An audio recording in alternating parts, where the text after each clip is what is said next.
Hai, morning korang. Assalamualaikum. Ada yang bertanya dengan saya, nak sambung sewaan boleh ke tak? Nak sambung sewaan boleh ke tak? Boleh awak, kalau nak sambung sewaan memang boleh. Cumanya saya ada question sikit lah dekat customer saya tu. Siapa yang pakai kereta ni sebenarnya?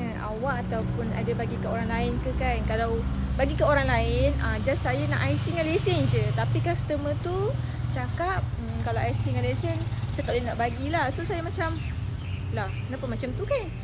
Saya punya style nak IC lesen je. Saya tak nak tempat bekerja kat mana, alamat rumah ke apa ke. Tak adalah saya nak minta sedetail itu. Saya perlukan IC dengan lesen sahaja. Kalau customer tu boleh bagi kat saya IC dengan lesen, so tak ada isu. Sebab apa saya nak IC dengan lesen? Sebab saya nak, memang saya nak kenal orang tu siapa. Sepatutnya kalau korang sewa dengan saya, korang tak boleh bagi kereta sewa ni dekat orang lain.